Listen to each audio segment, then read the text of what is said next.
میں اپنے کالج کے باہر کھڑے روئے جا رہی تھی. بس ایک میں ہی کالج میں رہ گئی تھی. چوکیدار تھا یہاں پر، کالج کی پرنسپل جو مجھے گھورے جا رہی تھیں.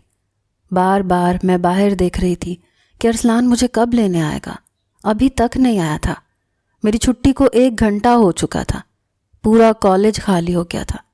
پرنسپل بار بار اپنے ہاتھ پر بندھی گھڑی پر وقت دیکھ رہی تھی. کہنے لگی کب آئے گا تمہارا بھائی؟ پورا کالج خالی ہو گیا ہے، مجھے بھی اپنے گھر جانا ہے، تم بس میں کیوں نہیں چلی جاتی؟ یہ سن کر میں نے نفی میں سر ہلایا. میں نے کہا مجھے نہیں پتا کون سی بس میرے گھر جاتی ہے، مجھے روزانہ ارسلان ہی لینے آتے ہیں. میری یہ بات سن کر میری پرنسپل مجھے حیرت اور غصے سے دیکھ رہی تھی.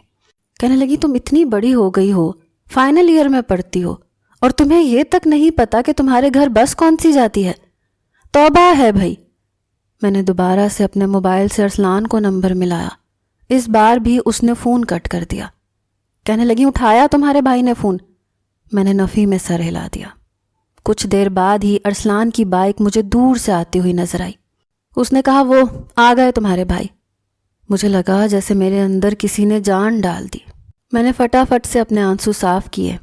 ارسلان کافی غصے میں تھے. بائک میرے پاس کھڑی کی تو پرنسپل ان کے پاس آ گئی. کہنے لگی غیر ذمہ داری کی بھی کوئی حد ہوتی ہے. 1 گھنٹے سے اوپر ہو گیا ہے چھٹی ہوئے. آپ کو احساس بھی ہے کہ آپ کی بہن کب سے پریشان ہے. نہ آپ فون اٹھا رہے ہیں، نہ بات کر رہے ہیں، نہ یہاں لینے آ رہے ہیں. میں ملازمہ ہوں آپ کی جو آپ کی بہن کی چوکیداری کرتی رہوں، مجھے اور کوئی کام نہیں ہے. میری پرنسپل تو جیسے پھٹ پڑی. ارسلان ایک ہی نظر مجھ پر ڈالی تھی. کہنے لگا میں ایک بہت ضروری میٹنگ میں پھنس گیا تھا، نہیں آ سکتا تھا، اور صبح میں نے نمرا سے کہہ دیا تھا کہ میں لیٹ ہو جاؤں گا. میری پرنسپل کہنے لگی اگر اتنی ہی میٹنگ اہم تھی تو اپنی بہن کو راستہ تو یاد کروا دو، اسے کم از کم یہ تو بتاؤ کہ کون سی بس اس کے گھر کے سامنے کھڑی ہوتی ہے. توبہ ہے، میں نے ایسی بے وقوف لڑکی اپنی زندگی میں نہیں دیکھی. ارسلان نے گہری سانس لی. کہنے لگا آئندہ آپ کو شکایت کا موقع نہیں ملے گا. پرنسپل اپنی گاڑی کی طرف بڑھ گئی. وہ مجھ سے کہنے لگا بیٹھو. بڑے غصے سے ارسلان نے یہ کہا تھا، اور پھر جیسے ہی میں بائک پر بیٹھی بڑی تیز رفتاری سے اس نے بائک چلائی. میں نے کہا مجھے ڈر لگ رہا ہے بھائی، تھوڑی آہستہ چلائیں. آگے سے مجھ سے کہنے لگا شٹ اپ. بڑا ہی غضبناک لہجہ تھا، اس لیے میں چپ ہو گئی. اسے کندھوں سے بڑی مضبوطی سے پکڑ لیا. گھر کے سامنے جا کر ہی بائک کو بریک لگی. میری تائی دروازہ کھولے شاید میری ہی منتظر تھیں. ہم دونوں کو دیکھ کر ان کے چہرے کی پریشانی ختم ہوئی. کہنے لگی ارسلان اتنی دیر کر دی تم نے. تو میں فوراً بائک سے اتر کر آئی اور اماں کے ساتھ لگ گئی اور رونے لگی. ارسلان بھی بائک کھڑی کرتا اندر آ چکا تھا. تائی اماں مجھے لے کر اندر آ گئی. کہنے لگی کیا ہوا؟ میں نے کہا تائی اماں دیکھیں نا ارسلان کو، اتنی دیر سے مجھے لینے آئے ہیں. میری پرنسپل نے بھی مجھے اتنی باتیں سنائی ہیں، مجھے ڈر بھی لگ رہا تھا. وہ کہنے لگا اس ڈرامے باز لڑکی کو بولیں اپنے آنسو صاف کرے ورنہ ایک تھپڑ لگاؤں گا اس کے. یہ سننا تھا کہ تائی اماں نے اس کے کندھے پر ایک مکہ رسید کیا. کہنے لگی شرم نہیں آتی چھوٹی بہن کو کوئی اس طرح سے ڈانٹتا ہے؟ کہنے لگا اماں آپ نے اسے بہت سر چڑھا رکھا ہے. ارے اتنی بڑی ہو گئی ہے یہ، اسے یہ تک نہیں پتا کہ اس کے کالج سے کون سی بس ہمارے گھر تک آتی ہے. کیوں اسے ہاتھ کا چھالا بنا کے رکھا ہے آپ نے؟ میں بالکل اپنی تائی اماں کی آغوش میں چپکی بیٹھی تھی. وہ کہنے لگی چھوٹی ہے ابھی، اور تم کس لیے ہو؟ تمہاری ذمہ داری ہے. کہنے لگا ہاں سارا کچھ میری ہی ذمہ داری ہے، اور یہ کس لیے ہے؟ اس کی ذمہ داری کچھ نہیں ہے. تائی اماں سے کہنے لگا آپ بگاڑ رہی ہیں اسے، اتنی ڈرپوک ہے یہ. مجھے ذرا سی دیر کیا ہو گئی تو رو رہی تھی آگے سے. اس کو اتنی بھی شرم نہیں آتی کہ 14ویں جماعت میں ہے، بھلا اس کی عمر کی لڑکیاں روتی ہیں؟ میری تائی اماں کہنے لگی چلو چھوڑو، خبردار جو میری بچی کو کچھ کہا. وہ کہنے لگا اس کو کہیں پانی پلائے مجھے، ابھی آفس جا کر بھی مجھے سب کچھ دیکھنا ہے. اماں میں آپ سے آخری دفعہ کہہ رہا ہوں، میں اس کی ذمہ داری مزید نہیں اٹھاؤں گا. اسے ایک بار بس کے راستے بتا دیتا ہوں، کل سے یہ خود جائے. میری جان آپ نے عذاب میں ڈال رکھی ہے، وہاں میرا باس مجھے چین نہیں لینے دیتا، اور یہاں اس محترمہ کو چھوڑنا اور لے کے آنے کی ذمہ داری آپ نے مجھ پر ڈال رکھی ہے. میری تائی اماں نے اس کا کان پکڑ کر کھینچا. یہ دیکھ کر مجھے بڑا سکون ملا. کہنے لگی خبردار جو تم نے دوبارہ یہ بات کہی، تم ہی اسے چھوڑنے جاؤ گے اور تم ہی لینے جاؤ گے. بھاڑ میں جائے تمہارا آفس اور آفس کا کام۔ اس نے اپنا کان چھڑوایا، کہنے لگا اور چڑھا لیں اسے سر پر، آپ ایک دن بہت پچھتائیں گی اماں، کہہ رہا ہوں میں آپ سے۔ یہ کہہ کر فوراً غصے سے کھڑا ہو گیا۔ تائی اماں کہنے لگی رکو تو صحیح، پانی تو پیتے جاؤ۔ کہنے لگا رہنے دیں، اسے پلائیں جو آپ کی زیادہ سگی ہے۔ یہ کہہ کر وہ دوبارہ سے گھر سے باہر نکل گیا۔ میری تائی اماں میرا ماتھا چومنے لگی، مجھے اپنے ساتھ لگانے لگی، کہنے لگی اس کو رات کو آنے دو، اس کو میں بہت ڈانٹوں گی، کل سے تمہیں جلدی لینے آئے گا۔ میری بچی 1 گھنٹے سے بھوکی پیاسی وہاں کھڑی رہی۔ چلو جاؤ تم یونیفارم بدلو، میں ابھی تمہارے لیے کھانا گرم کر دیتی ہوں۔ میں نے بھی کھانا نہیں کھایا، تمہارے انتظار میں بیٹھی ہوئی تھی۔ مجھے یہ تو نہیں یاد کہ ماں کیسی ہوتی ہے، کیونکہ میں نے تو اپنی ماں کو کبھی دیکھا ہی نہیں تھا۔ میری پیدائش پر ہی ان کا انتقال ہو گیا تھا۔ میرے والد کو مجھ سے اسی وقت سے نفرت سی ہونے لگی۔ وہ کہتے تھے کہ اس ڈائن نے آتے ہی میری بیوی کو مجھ سے چھین لیا۔ میرے پاپا میری ماں سے بہت محبت کرتے تھے، لیکن میری پیدائش پر کچھ ایسی پیچیدگیاں پیدا ہو گئیں کہ میری ماں زندہ نہ رہ سکی۔ تائی اماں نے ہی مجھے سنبھالا تھا، اپنی گود میں لیا تھا۔ ممتا کی آغوش میں نے تائی اماں کی گود سے ہی پائی تھی۔ کچھ سال بعد میرے والد بیرون ملک چلے گئے، وہیں انہوں نے دوسری شادی بھی کر لی۔ نہ تو دوبارہ کبھی پاکستان آئے، نہ ہی کبھی میری خیریت پوچھی۔ میں ان کے لیے یوں تھی کہ جیسے میرا وجود ہی اس دنیا میں نہ آیا ہو۔ تائی اماں سے کبھی کبھی بات کر لیتے تھے، پیسوں کا پوچھ لیتے تھے۔ تائی اماں کو میرے والد پر بڑا غصہ تھا۔ کہتی تھی امتیاز تم کیا سمجھتے ہو؟ کیا میری بچی مجھ پر بوجھ ہے؟ تمہاری 2 روٹیوں کی محتاج ہے؟ جب تم نے باپ کی شفقت ہی نہ دی تو اس کی خیریت بھی مت پوچھا کرو۔ مجھے کوئی ضرورت نہیں ہے تمہارے پیسوں کی۔ نمرا میری ذمہ داری ہے، میری بیٹی ہے، اس کے لیے مجھے تم سے پیسے لینے کی ضرورت نہیں ہے۔ میری تائی اماں نے تو مجھے سگی بیٹیوں سے زیادہ پیار دیا تھا۔ ارسلان ان کا سگا بیٹا تھا، لیکن وہ اس سے بھی زیادہ مجھے چاہتی تھیں، اور شاید یہی وجہ تھی کہ ارسلان مجھ سے بہت زیادہ چڑھتا تھا۔ مجھ سے 7-8 سال بڑا تھا۔ شروع سے ہی جب تایا ابا گھر آتے تو میرے لیے ڈھیر ساری ٹافیاں، چاکلیٹس لے کر آتے تھے۔ جب ارسلان ان میں سے کچھ کھانے لگتا تو تایا ابا اسے ٹوک دیتے، کہتے خبردار جو میری بیٹی کی چیزوں کی طرف نظر بھی اٹھا کر دیکھا تو ارسلان کہنے لگتا ابا آپ اس چڑیل کی خاطر میرے ساتھ زیادتی کرتے ہیں۔ شاید یہی وجہ تھی کہ وہ مجھ سے ہر وقت چڑھتا رہتا تھا۔ تایا ابا کے انتقال کے بعد وہ کافی بدل گیا تھا۔ میرا اور تائی اماں کا بہت خیال رکھنے لگا تھا۔ میں اور تائی اماں ہر وقت بہت روتے رہتے تھے۔ پہلی بار اس نے اس وقت مجھے تسلی دی تھی، کہنے لگا کہ صبر سے کام لو، اگر تم اور میں بھی رونے لگے تو اماں کو کون سنبھالے گا۔ آہستہ آہستہ اماں بھی ٹھیک ہو گئیں۔ یہ اماں کو اپنی باتوں سے بہلائے رکھتا تھا۔ اب ان کی ساری توجہ کا مرکز میں تھی۔ انہوں نے مجھے بے تحاشا محبت کی تھی۔ 14 جماعتیں پڑھنے کے بعد مجھے ارسلان نے کہا کہ یونیورسٹی میں داخلہ لے لینا چاہیے تمہیں، لیکن میں شروع سے ہی کچھ نکمی قسم کی تھی۔ مجھے پڑھائی کا بھی کوئی خاص شوق نہیں تھا، اگرچہ میں نے 14 جماعتیں بھی پڑھی تھیں تو صرف ارسلان کے ڈر سے۔ کبھی مجھے کسی سبجیکٹ میں مشکل ہوتی تو وہ خود مجھے سمجھاتا تھا، لیکن یونیورسٹی میں داخلہ لینے کے لیے میں نے صاف انکار کر دیا۔ میں نے کہا مجھے نہیں پڑھنا آگے۔ اس نے مجھے گھور کر دیکھا، کہنے لگا کیوں نہیں پڑھنا آگے؟ میں نے تائی اماں کی طرف ملتجی نظروں سے دیکھا۔ وہ کہنے لگی ارسلان وہ نہیں پڑھنا چاہتی تو کیوں بچی کے ساتھ زبردستی کر رہے ہو؟ کہنے لگا اماں کیا ہو گیا ہے آپ کو؟ نمرا کو تو ویسے بھی عقل نہیں ہے، اوپر سے آپ بھی اس کی بے وقوفی پر اس کا ساتھ دے رہی ہیں۔ اماں نے کہا بس رہنے دو تم، میری بچی نہیں پڑھنا چاہتی تو کیوں اس کے سر پر کتابوں کا بوجھ لادنا چاہتے ہو؟ زچ ہوتے ہوئے وہ کمرے سے باہر چلا گیا تھا۔ جاتے جاتے کہنے لگا آپ اس کا مستقبل تباہ کر رہی ہیں۔ لیکن نہ تو مجھے اس بات کی پرواہ تھی اور نہ ہی میری تائی اماں کو۔ میں نے گھر کی ساری ذمہ داری سنبھال لی تھی۔ ایک بار یہ ہوا کہ تائی اماں کے سینے میں بہت درد اٹھا۔ ارسلان انہیں ہاسپٹل لے گیا، میں بھی ان کے ساتھ تھی، روئے جا رہی تھی۔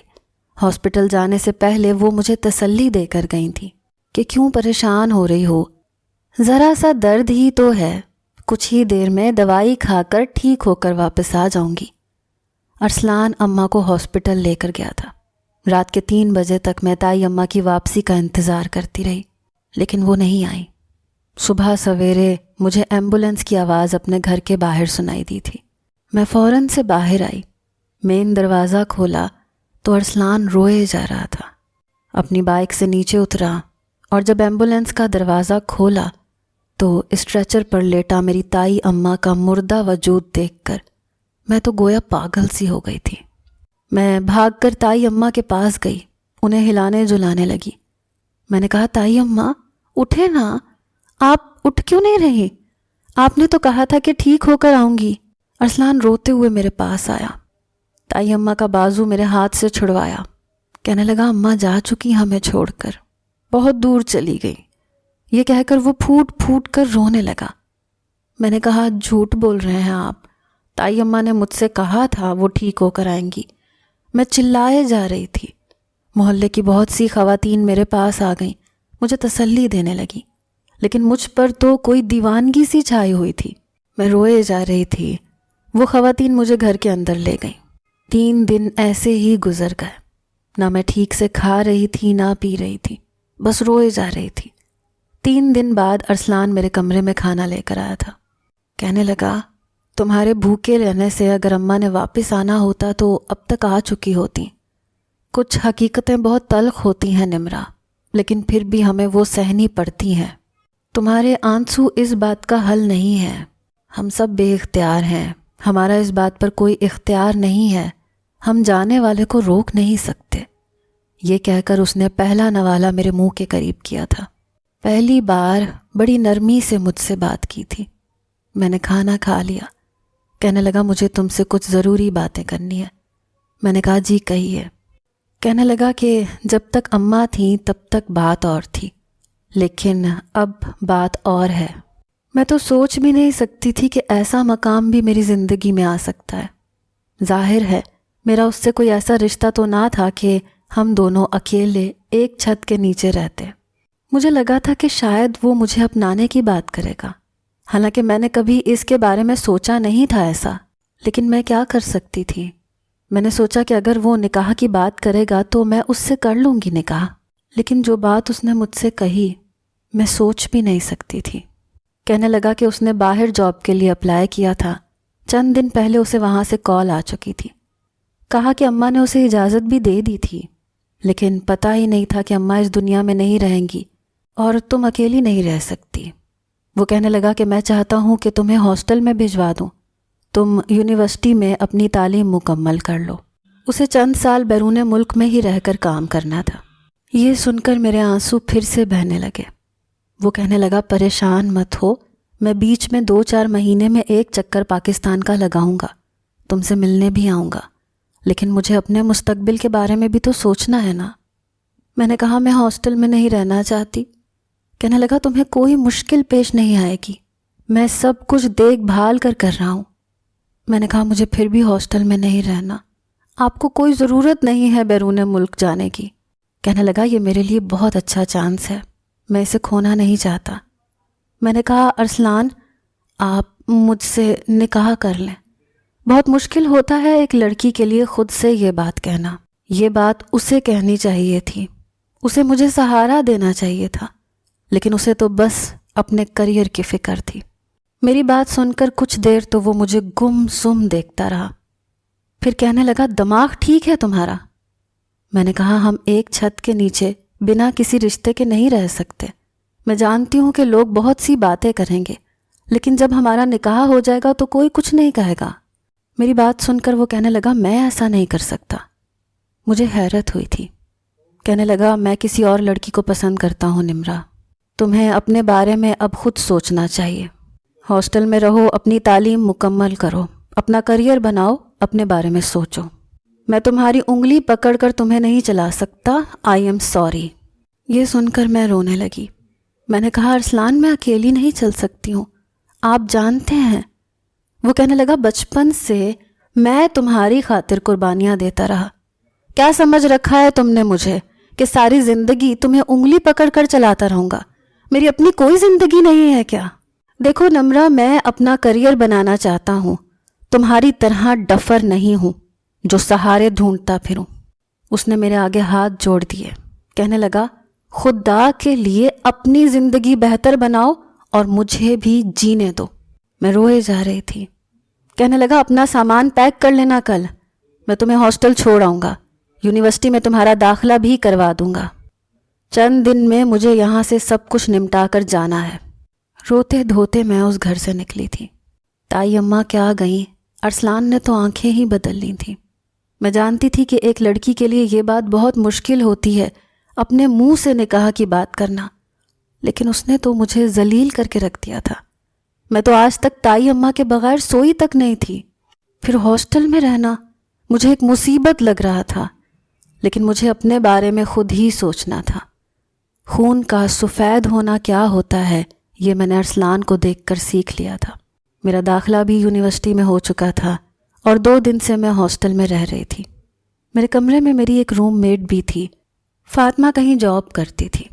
مجھے یوں روتا دیکھ کر پہلے تو وہ نظر انداز کرتی رہی، پھر کہنے لگی تم 2 دن سے کیوں روئے جا رہی ہو؟ میں نے کہا میری تائی اماں کا انتقال ہو گیا ہے، میری ماں مجھے بچپن میں ہی چھوڑ گئی تھی، میں بڑی بدنصیب قسم کی لڑکی ہوں۔ میری بات سن کر کہنے لگی کہ وہ ہینڈسم نوجوان جو تمہیں یہاں چھوڑ کر گیا تھا وہ کون تھا؟ مجھے ویسے بھی ارسلان سے نفرت سی ہونے لگی تھی۔ میں نے کہا نام مت لو اس کا، 1 نمبر کا بے غیرت ہے وہ، بے شرم گدھا۔ جانتا تھا کہ مجھے اس کے ساتھ کی سب سے زیادہ ضرورت تھی تو مجھے یہاں ہاسٹل میں پھینک کر چلا گیا۔ کسی اور لڑکی سے محبت کرتا ہے، اللہ کرے وہ لڑکی مر جائے۔ مجھے جتنا ارسلان پر غصہ تھا اتنا کم تھا، میں بالکل بے سہارا ہو کر رہ گئی تھی۔ فاطمہ میرے پاس آ کر بیٹھ گئی، کہنے لگی او ہو تم تو واقعی بہت دکھی ہو، ایک تو تمہاری والدہ اور تائی اماں نہیں رہی، پھر کزن نے بھی تمہیں محبت میں دھوکہ دے دیا۔ کہنے لگی وعدے کیے تھے تم سے کہ تمہارا ساتھ دے گا۔ میں نے نفی میں سر ہلایا۔ کہنے لگی اس نے کہا تھا کہ وہ تم سے محبت کرتا ہے۔ میں نے تب بھی نفی میں سر ہلایا۔ کہنے لگی اگر وہ تم سے محبت نہیں کرتا اور اس نے کہا نہیں ہے کچھ بھی تو تم کیسے اسے دھوکے باز کہہ سکتی ہو؟ میں نے کہا محبت نہیں تھی مجھے اس سے، بس میری مجبوری تھی، مجھے سہارے کی ضرورت تھی۔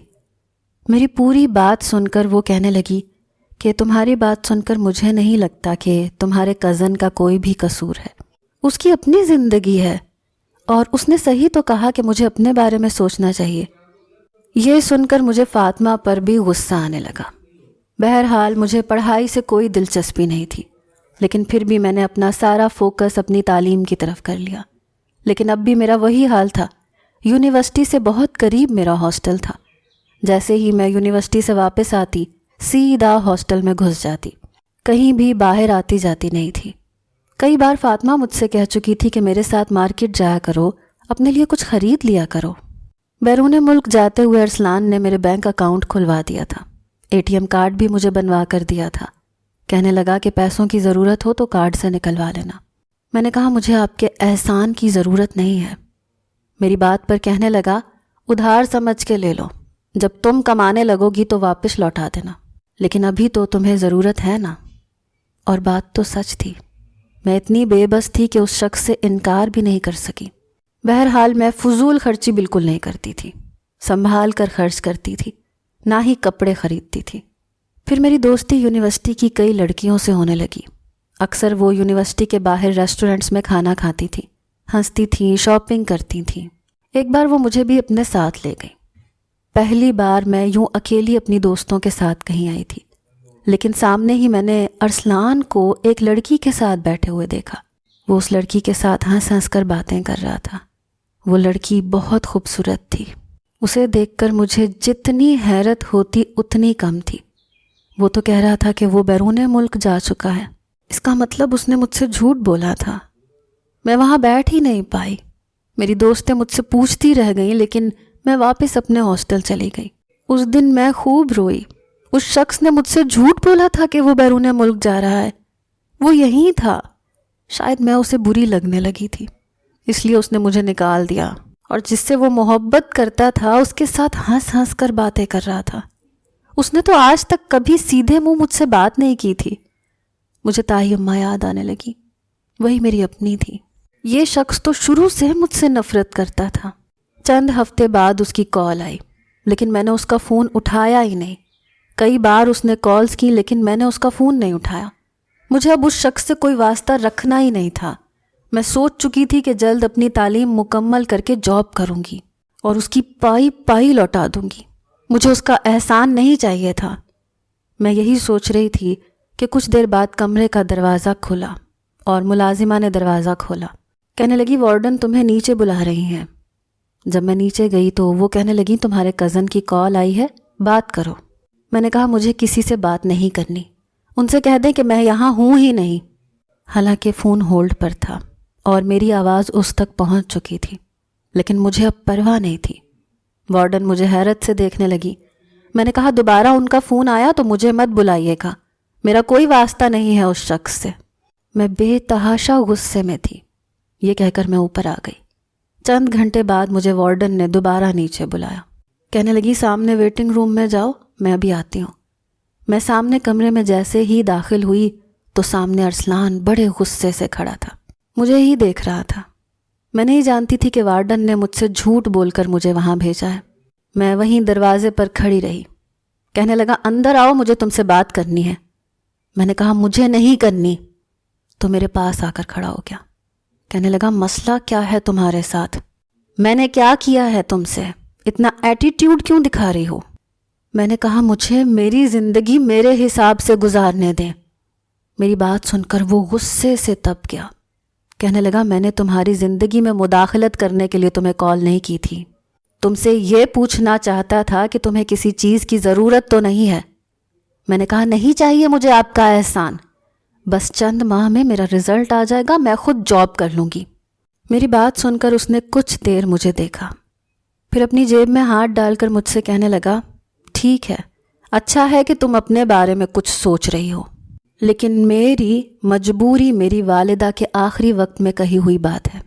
انہوں نے کہا تھا کہ میں تمہیں نہ چھوڑوں، اس لیے مہربانی کر کے جب میں تمہیں کال کروں تو فون اٹھا لیا کرو۔ اتنا فارغ نہیں ہوں میں کہ تمہارے پیچھے بار بار یہاں ہاسٹل کے چکر کاٹتا پھروں۔ میں نے کہا ہاں واقعی فارغ نہیں ہے، آپ کو تو اپنی گرل فرینڈ سے فرصت ملے تو آپ کو کچھ اور نظر آئے نا۔ یہ بات سن کر اس نے برجستہ مجھے دیکھا۔ یہ کہہ کر میں وہاں سے چلی گئی۔ چند دن بعد میرا رزلٹ آیا اور میری توقع سے بہت اچھا آیا۔ میں نے فوراً سے جاب کی تلاش بھی شروع کر دی۔ ایک آفس میں مجھے جاب مل بھی گئی، لیکن تنخواہ بہت کم تھی، لیکن اس وقت میرے لیے وہ بھی بہت تھی۔ میں نہیں چاہتی تھی کہ مجھے مزید ارسلان کا کوئی بھی احسان لینا پڑے۔ جیسے ہی میری جاب لگی میں نے ارسلان کو کال کی۔ پہلی ہی بیل پر اس نے فون اٹھایا۔ میں نے کہا آپ کو اگر فرصت ملے تو مجھ سے ملنے آ جائیے گا، مجھے آپ سے کچھ ضروری بات کرنی ہے۔ یہ کہہ کر میں نے فون بند کر دیا۔ اگلے ہی روز وہ مجھ سے ہاسٹل میں ملنے آ گیا۔ میں نے ATM کارڈ سامنے رکھی ٹیبل پر رکھ دیا اور خود کرسی پر بیٹھ گئی۔ اس نے ایک نظر ATM کارڈ کو دیکھا اور دوسری تیکھی نظر مجھ پر ڈالی۔ کہنے لگا یہ کیا ہے؟ میں نے کہا میری جاب لگ گئی ہے، اس لیے مجھے اس کی ضرورت نہیں ہے۔ میں نے اس میں سے بہت زیادہ پیسے خرچ نہیں کیے، بس ضرورت کے مطابق ہی کیے ہیں، اور اس کا حساب بھی میں رکھا ہوا ہے، آہستہ آہستہ آپ کو وہ بھی لوٹا دوں گی۔ کہنے لگا تم نے جاب شروع کر دی؟ کس کمپنی میں جاب کر رہی ہو؟ تم نے مجھے بتانے کی بھی زحمت نہیں کی۔ میں پہلے ہی تمہاری جاب کی بات کر چکا تھا، کہاں جاب کی ہے تم نے؟ اس نے میری بات کو بالکل غیر اہم کر دیا، بس مجھ سے میری جاب کے بارے میں پوچھنے لگا۔ میں نے کہا مجھے آپ کی سفارش کی اور آپ کے احسان کی ضرورت نہیں ہے، بچپن سے اب تک بہت احسان کر لیا آپ نے مجھ پر، لیکن بے فکر رہیں، بہت جلد آپ کو سب کچھ لوٹا دوں گی۔ کہنے لگا یہ فضول کی باتیں سننے کے لیے میں یہاں نہیں آیا، تم سے جو پوچھ رہا ہوں بس اس کا جواب دو، کہاں جاب کی ہے تم نے؟ مجھ سے پوچھے بغیر تم کچھ بھی کر لو گی۔ میں نے کہا آپ یہ حق نہیں رکھتے، میں اپنا فیصلہ کرنے میں بالکل آزاد ہوں، سمجھے آپ؟ اور آپ بھی تو یہی چاہتے تھے۔ میری بات سن کر وہ غصے سے مجھے دیکھنے لگا۔ کہنے لگا بھاڑ میں جاؤ تم۔ یہ کہہ کر وہ کھڑا ہو گیا۔ میں نے کہا جاتے ہوئے اپنا ATM لے جائیے۔ میرا یہ کہنا تھا کہ اس کے قدم رکے تھے۔ اس نے پلٹ کر مجھے بڑے غضبناک نظروں سے دیکھا۔ کہنے لگا نمرہ میں بہت بدتمیزی برداشت کر رہا ہوں تمہاری، اس کارڈ کو اپنے پاس رکھو، سمجھی؟ یہ کہہ کر وہ وہاں سے چلا گیا۔ آج میرے دل کو کچھ سکون سا ملا تھا۔ میں نے اپنے دل کی ساری ناراضگی نکالی تھی۔ آفس جانے لگی تو مجھے اپنے کپڑوں کا بھی خیال آنے لگا، اس لیے میں نے ادھار کی نیت سے ATM سے پیسے نکالے کہ اسے واپس کر دوں گی۔ اپنے کپڑے لیے، لیکن جیسے ہی اگلے روز میں آفس پہنچی تو باس نے مجھے فوراً سے اپنے کمرے میں بلایا۔ جیسے ہی میں کمرے میں داخل ہوئی تو سامنے ارسلان کو باس کے ساتھ بیٹھے دیکھ کر میری تو تلووں پر لگی اور سر پر جا کر بجھی۔ یہ شخص یہاں کیوں بیٹھا تھا؟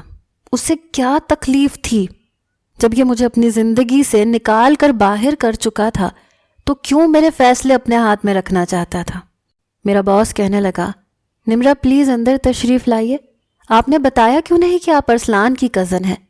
اگر آپ مجھے بتا دیتی تو میں آپ کو ایک اچھی جاب دے دیتا۔ میں اس شخص کا مزید کوئی احسان لینا ہی نہیں چاہتی تھی۔ پتہ نہیں وہ کیوں آیا تھا، کیا جتانا چاہتا تھا مجھ پر، شاید اپنا ایک اور احسان۔ باس ارسلان سے کہنے لگے، یار تم بے فکر رہو، نمرا کو میں بہت کچھ سکھا بھی دوں گا اور ایک اچھی پوسٹ بھی دے دوں گا۔ باخدا مجھے معلوم ہوتا کہ یہ تمہاری کزن ہے تو تمہیں کہنے کی بھی ضرورت نہیں پڑتی۔ ارسلان کہنے لگا، چلو اب تو پتہ چل گیا نا، بس اس کا ذرا خیال رکھنا۔ باس کہنے لگا، ضرور، بس تم بے فکر ہو جاؤ۔ ارسلان وہاں سے جا چکا تھا، لیکن میں بھی سوچ چکی تھی کہ یہاں جاب بھی نہیں کروں گی، لیکن فی الحال میرے ہاتھ میں کوئی دوسری جاب نہیں تھی۔ باس نے آفس کی ہی ایک لڑکی کو میرے پاس بھیجا جو مجھے آفس کے کام سیکھنے میں مدد کرنے لگی۔ کمپیوٹر، لیپ ٹاپ، کافی کچھ مجھے سکھا رہی تھی، لیکن اسی دوران میں نے دوسری جگہ پر بھی جاب کے لیے اپلائی کیا ہوا تھا۔ میں چاہتی تھی کہ جیسے ہی میری کہیں اور جاب لگے میں یہ چھوڑ دوں گی۔ میں آفس سے واپس آئی تو فاطمہ مارکیٹ جانے کے لیے تیار تھی۔ کہنے لگی، چلو نا نمرا میرے ساتھ، مجھے اپنے گاؤں جانا ہے، سب کے لیے تحفے لینے ہیں، تم میری مدد کر دینا۔ میں اس کے ساتھ مال میں چلی گئی، اس کے ساتھ ساتھ اپنی بھی شاپنگ کی۔ ایک دکان پر میں نے اسی لڑکی کو ارسلان کے ساتھ دیکھا۔ مشکل یہ تھی کہ فاطمہ اندر جا چکی تھی، اس لیے مجبوراً مجھے بھی جانا پڑا، لیکن میں چاہتی تھی کہ میں اس کی نظروں میں نہ ہی آؤں تو بہتر ہے۔ اس لڑکی کو دیکھ کر میرے اندر آگ سی لگنے لگتی تھی، اور ایسا کیوں تھا میں نہیں جانتی تھی، لیکن ارسلان مجھے دیکھ چکا تھا، فوراً سے میرے پاس آ گیا۔ وہ لڑکی بھی اس کے ساتھ تھی۔ کہنے لگا، فائزہ یہ میری کزن ہے نمرا۔ وہ بڑی خوش دلی سے میری جانب ہاتھ بڑھانے لگی، لیکن میں نے اسے سلام نہیں لیا۔ میں نے کہا، میں کچھ بھی نہیں ہوں، سوری، آپ کے ساتھ بے فضول کی باتیں نہیں کر سکتی، میرے پاس وقت نہیں ہوتا۔ یہ کہہ کر میں فاطمہ کے پاس چلی گئی۔ اس لڑکی کا چہرہ بجھ سا گیا تھا۔ اس نے اپنا بڑھا ہوا ہاتھ پیچھے کر لیا اور ارسلان مجھے غصے سے گھورے جا رہا تھا۔ میں نے کہا، فاطمہ یار جلدی کرو، مجھے لیٹ ہو رہا ہے۔ حالانکہ مجھے کوئی بھی کام نہیں تھا، لیکن مجھے ارسلان پر یہ ظاہر کرنا تھا کہ وہ میرے لیے اہمیت نہیں رکھتا، اور اس کی گرل فرینڈ تو بالکل بھی اہمیت نہیں رکھتی۔ میں جانتی تھی کہ وہ غصے سے پاگل ہو رہا ہوگا، اور یہ سوچ مجھے بڑی خوشی دے رہی تھی، کیونکہ اس کی دل عزیز ہونے والی بیوی کو میں نے اوقات دکھا دی تھی۔ میں نے فاطمہ سے کہا کہ باقی کی شاپنگ بعد میں کر لینا۔ میں اسے گھسیٹتے ہوئے باہر لے آئی۔ کہنے لگی، تمہیں کس چیز کی جلدی تھی؟ میں نے کہا، بس میں تھک گئی ہوں، واپس چلو۔ میں نے فاطمہ کے بگڑے ہوئے موڈ کو بھی نظر انداز کر دیا، لیکن جیسے ہی میں ہاسٹل آئی مجھے ارسلان کی کال آنے لگی۔ میں نے فون اٹھایا۔ کہنے لگا، مجھے اندازہ نہیں تھا کہ تم اس قدر بدتمیزی پر اتر آؤ گی۔ ایک ہاتھ ملانے کی فرصت نہیں تھی تمہیں؟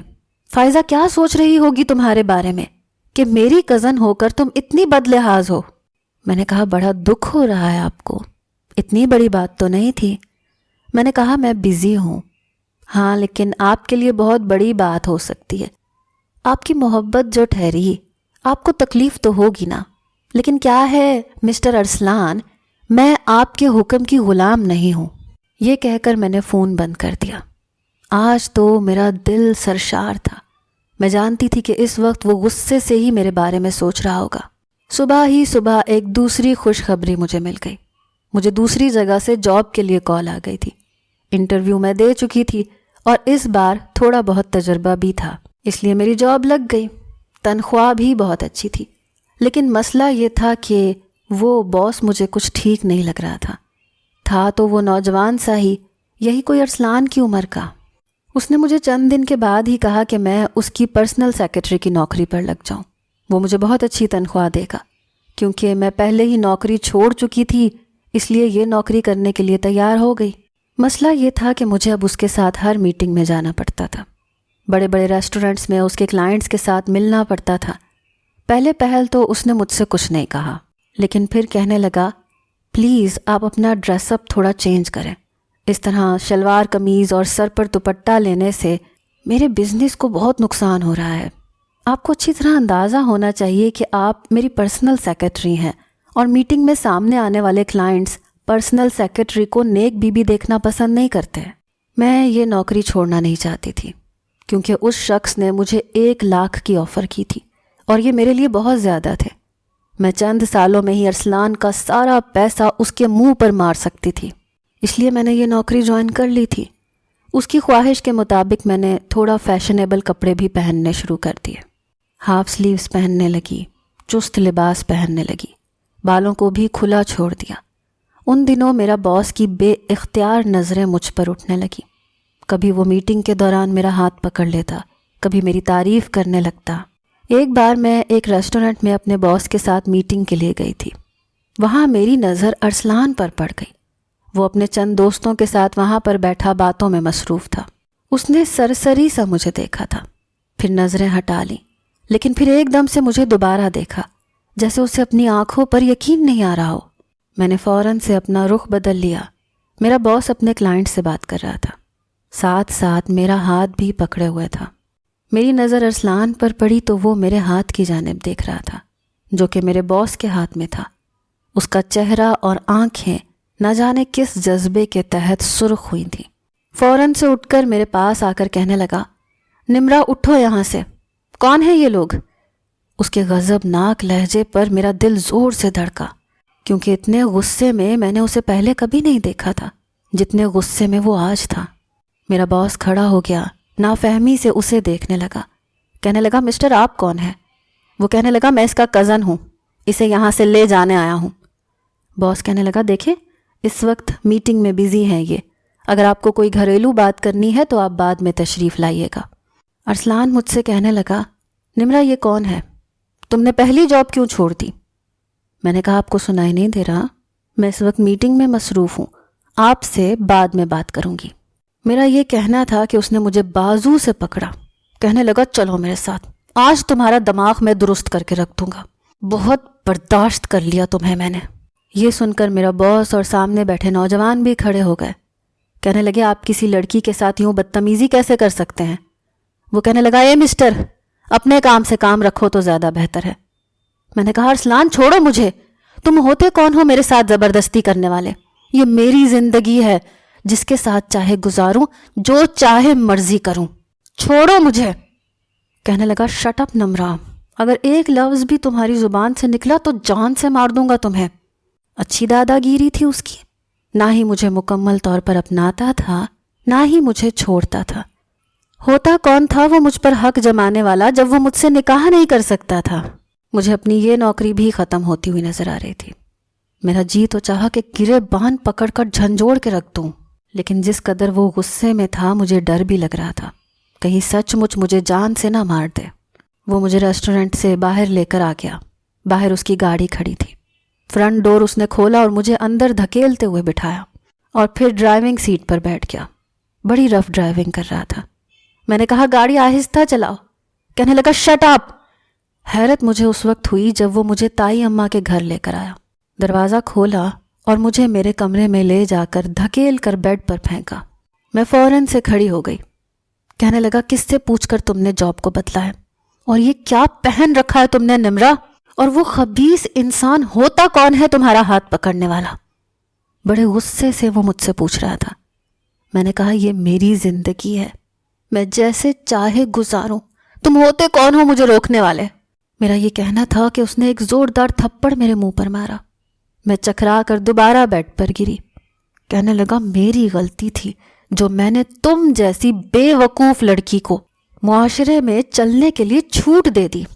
مجھے لگا تھا تم زندگی کے اتار چڑھاؤ سمجھنے کی کوشش کرو گی، بااعتماد ہو جاؤ گی، لیکن تم تو بے حیا ہو گئی۔ مجھے کہیں منہ دکھانے کے قابل نہیں چھوڑا تم نے۔